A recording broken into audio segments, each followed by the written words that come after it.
Buenas tardes a todos, Dios bendiga, bienvenidos a una nueva clase de BEF Canarias. Bien, hermanos, como ya hablemos en la última reunión, que disfrutemos junto a los hermanos en buena armonía y compartiendo en la mesa del Señor en debate, hoy os presento la conquista de Canaán, que se compone de preparativos de la caída, la batalla de Jai, la astucia de los gabaonitas, la conquista del sur y la conquista del norte, y el listado de reyes muertos. Como hemos leído ya, tanto en el manual como en el libro de texto, vemos que Gilgal, desde el capítulo 5 en adelante, es sumamente importante porque en Gilgal ocurre que Dios introduce en la vida ordinaria donde ellos debían de buscarse el sustento, el maná y allí el censo. Es decir, agua y abrigo constantemente.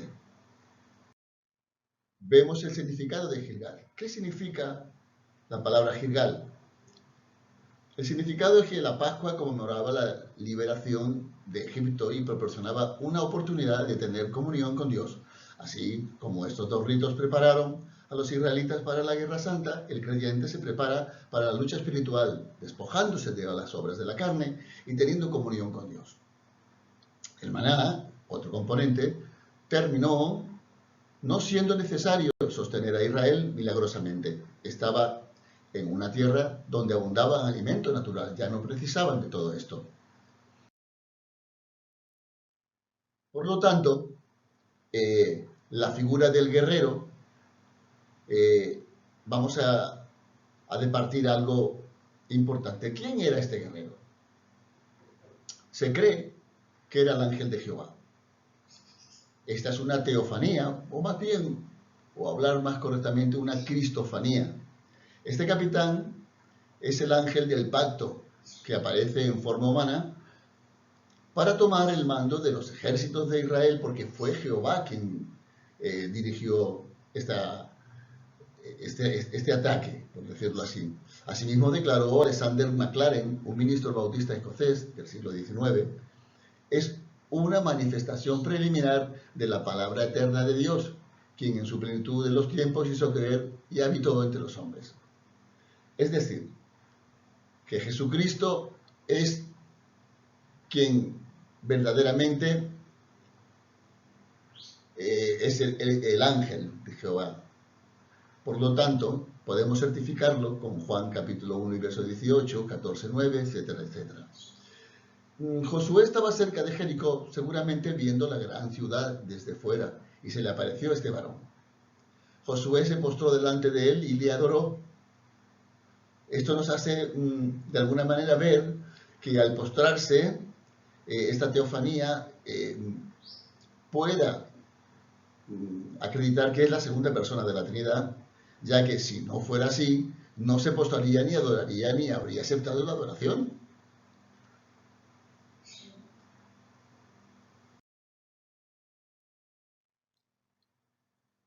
¿Cuál fue el preparativo imprescindible para cruzar el Jordán? Josué realizó 3 campañas para la conquista de Canaán, a partir de Josué capítulo 6 al 12. Entre estas campañas fue un total de 7 años. Todos hemos leído que había 31 reyes, que las 12 tribus, algunas de ellas estaban del otro lado del Jordán y todos participaron para que entrasen juntos en estas campañas de 7 años. La caída de Jericó, hermano, es sumamente importante ver cómo fue lo sobrenatural que sucedió. Entonces, ¿cuál fue el preparativo imprescindible para cruzar el Jordán? Fue que Dios informó a Josué antes de producirse el milagro de cruzar el Jordán, y siendo el cumplimiento de la evidencia de que Josué era el instrumento escogido por Dios cuando exaltó a Josué.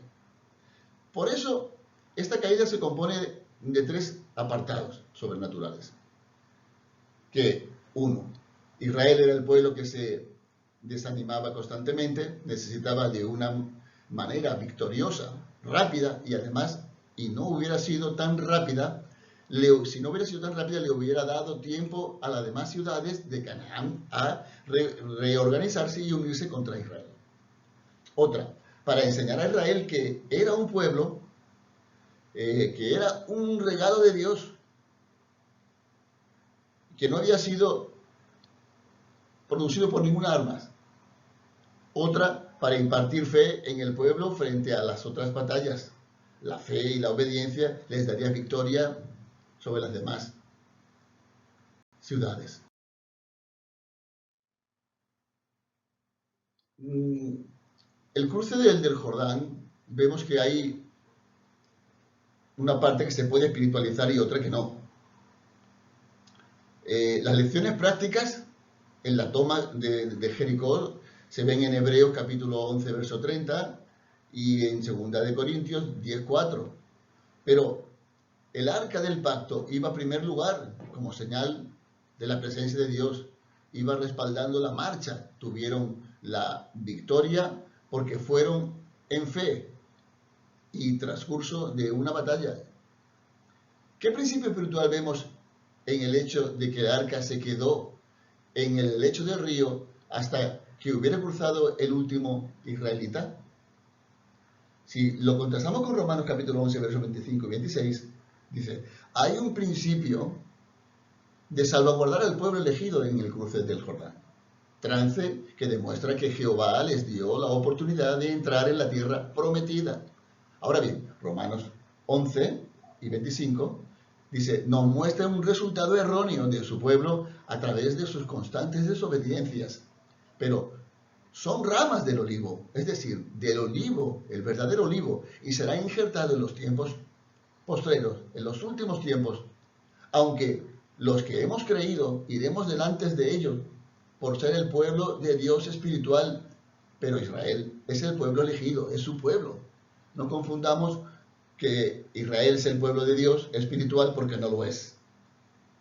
El pueblo espiritual de Dios somos nosotros, la iglesia, la madre, la elegida, la que hemos creído por fe y no por vista, porque si fuesen por milagros tendrían que haber creído Israel más que nosotros, porque nosotros pocos, más que 4 cosas hemos visto. Una de ellas es haber conocido a Jesucristo por fe.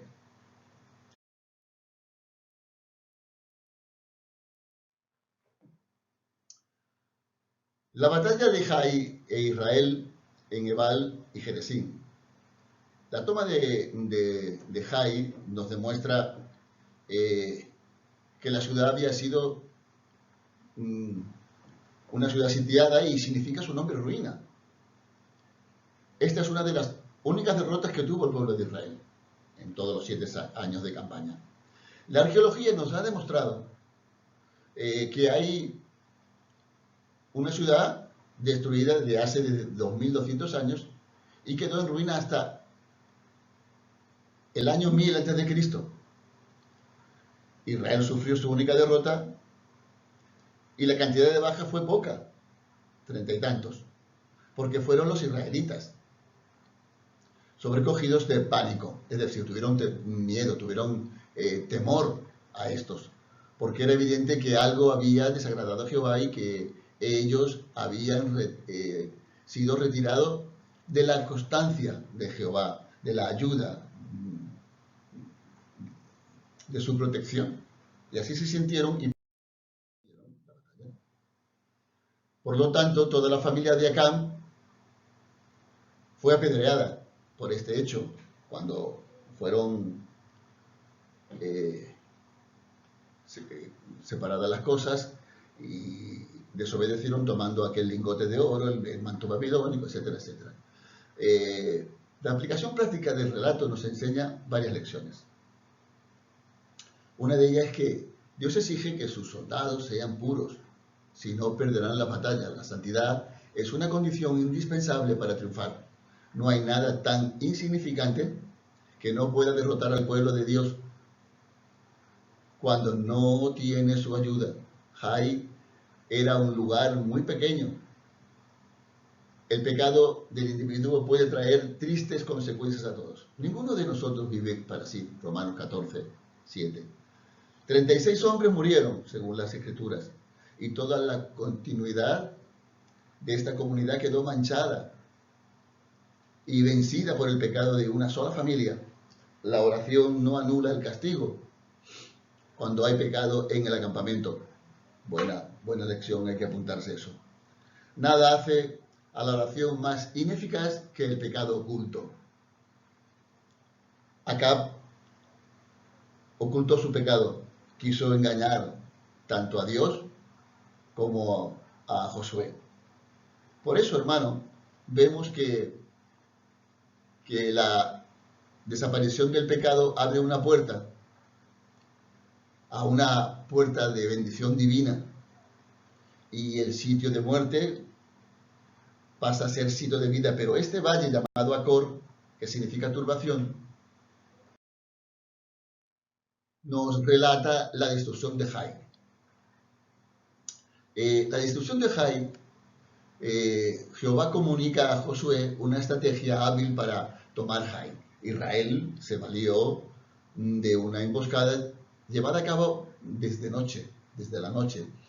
Al día siguiente, las fuerzas de Jai fueron atraídas hacia campos abiertos, de tal forma que los hebreos, estacionados a los occidentes del pueblo, estuvieron en condiciones de atacar Jai desde atrás y prenderle fuego. En esta toma vemos varias cosas. Dios ordenó dos cosas: levantar una muralla de piedra donde escribieran las palabras de la ley, la pared de piedras pintadas en cal y sin labrar, y levantar piedras para un altar como conmemoración de esta destrucción, de esta victoria. Destrucción que, si viene a cuento, vendría a ser una restauración del pueblo de Dios, a reivindicar la nueva confesión que Acab había cometido. Dios, sabiendo cómo era Josué, le dice en el verso 1: no temas ni desmayes, yo he entregado en tu mano al rey de Jai. O sea, en este caso no hay ninguna duda, el pueblo no tendría miedo porque Jehová le está hablando a Josué y le está dando de antemano directrices de cómo va a ganar, no cómo va a pelear, sino va a ganar, porque quien va adelante es Jehová Dios. Amén. La lectura del Monte Baal es muy importante y tenemos que pararnos un poco aquí, porque ordena que cuando entren en la tierra de Canaán, repartieran su voto de consagración y oyeran la lectura de las condiciones para heredar la tierra, y así, recibiendo las bendiciones de Dios, les ordena tales cosas.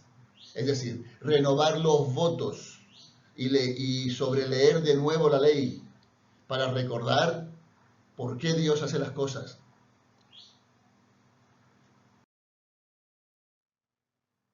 En Deuteronomio capítulo 11, verso 29, dice: y serán que cuando el Señor tu Dios te introdujere en la tierra de la cual vas para heredarla, pondrás la bendición sobre el monte Gerizim y la maldición sobre el monte Ebal. Vemos aquí un anatema y una bendición. Dios habla bien de un sitio y habla mal de otro. Por lo tanto, dice: allí dieron cumplimiento las órdenes de Moisés, que se repitieran su voto de consagración y oyeran nuevamente la lectura de las condiciones puestas por él para heredar la tierra de Canaán y seguir recibiendo las bendiciones divinas. Deuteronomio 11, 29, 30, 27 del 1 al 26. El hecho de que se escribieran las palabras de la ley en piedra era una declaración de dependencia de Dios y su determinación de permitir que la ley estuviera presente en ellos. Las tribus del monte de Gerizim simbolizaban la bendición, y las 6 tribus del monte Ebal simbolizaban la maldición. ¿Pero por qué? Esto fue para enseñar al pueblo que Dios quería resaltar tanto la bendición como la maldición si obedecían o desobedecían. Esto es un compendio entre lo que es lo bueno y lo malo, obedecer y desobedecer. El pueblo, a medida de que se leía la ley, respondía: amén, así sea. El propósito de este evento fue que el hecho de que Israel reconociera la preeminencia del Señor y de sus palabras, esto les aseguraría el éxito para las campañas posteriores. La astucia de los gabaonitas. Aquí vamos a detenernos un poquito. ¿Por qué fueron engañados los israelitas por los gabaonitas? No consultaron a Jehová. Esa es una de ellas. Capítulo 9, verso 14. Habían desviado los ojos de Dios y prestado atención a las apariencias externas. Leemos 1 de Juan capítulo 4, verso 1. Amado, no creáis a todo espíritu, sino probad los espíritus si son de Dios. Es una advertencia también para los que transigimos, para que no transijamos, es decir, para que no caigamos en pecado con este mundo. Los primeros versos, el 1 y 2, habla de que los reyes de Canaán, al oír de la conquista de Israel sobre Jericó y Jai, se unen entre sí para pelear contra Israel. Todos conocemos la historia porque la hemos leído, y se produce un pacto que hicieron que Israel tenía doble bendición, pero eran protegidos de Israel. Esto prominentes que hicieron el pacto con Israel. Vamos, que querían engañar a Israel. Los israelitas fueron engañados porque no consultaron al Señor. Luego, Israel se encontró con dos implicaciones del propio pacto que habían hecho. 2 puntos del pacto.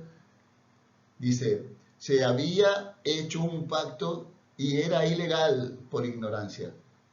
El pacto por su propia naturaleza era inquebrantable.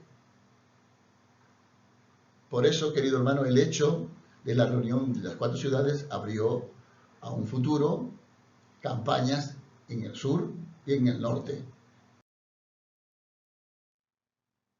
La derrota de la coalición de los reyes del sur, que está en el capítulo 10, verso 1-27, nos habla de 5 reyes situados al sur de Gabaón.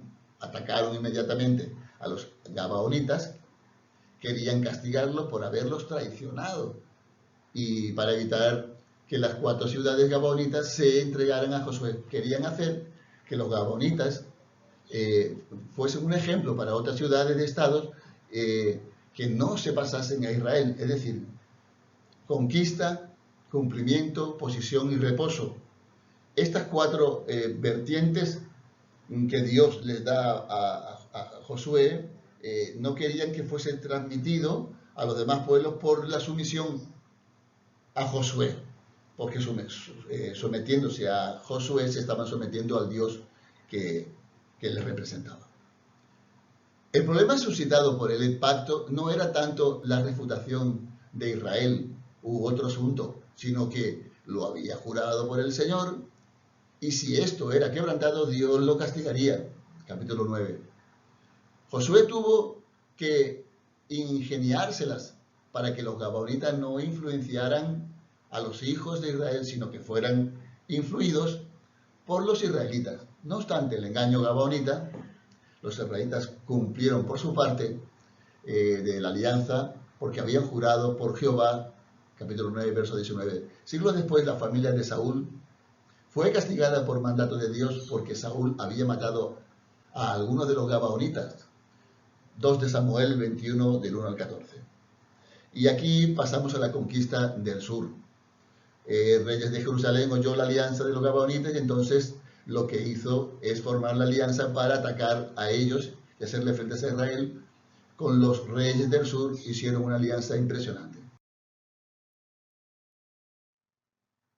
Veamos.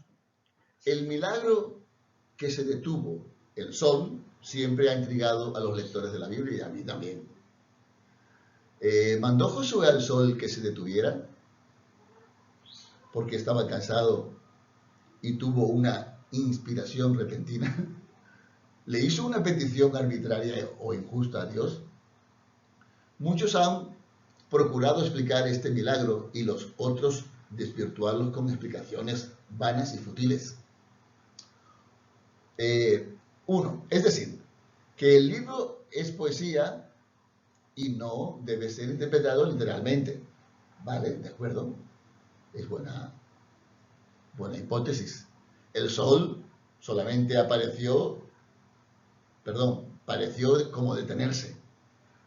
Pudo haber sido el efecto de un espejismo sobrenatural o de la refracción de la luz solar en el ocaso del día.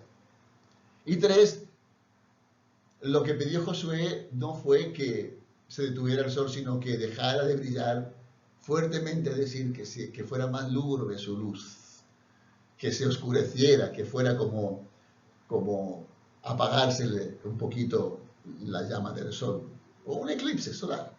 Vaya. Parece que el autor inspirado entendiera que Josué realmente sabía lo que pedía, es decir, que detuvo con las palabras y el mandato de Jehová la rotación y traslación del globo terráqueo. Lo podemos ver en el capítulo 10, 13 y 14.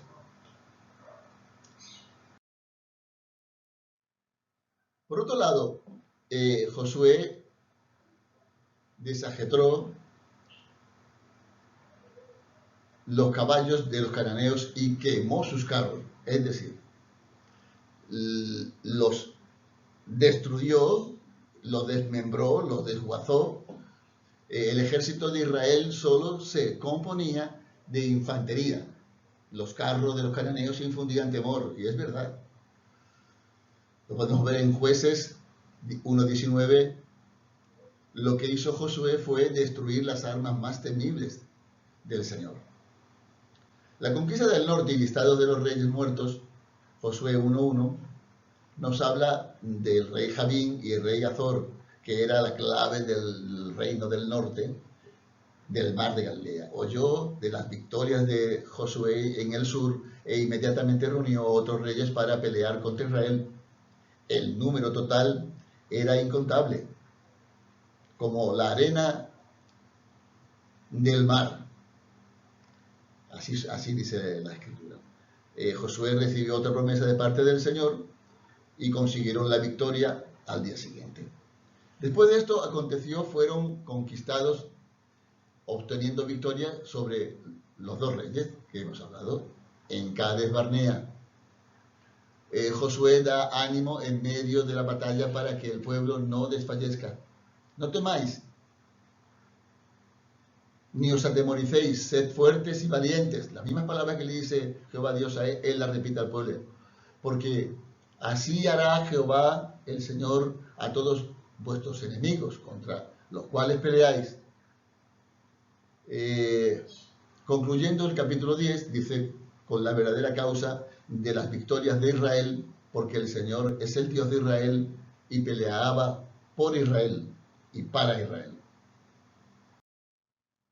Bueno, hermano, estas pequeñas connotaciones que hemos sacado tanto de los libros de textos como los de la misión, concluimos con esta clase, esperando que sea de bendición, y cualquier duda que tengáis, escribidme por email o por el WhatsApp del grupo. Sumamente importante que veáis esta lección para poder contrastarla con los cuestionarios que vamos a tener. Amén. Un saludo desde aquí de Lanzarote a mis hermanos, que Dios bendiga mucho y paz.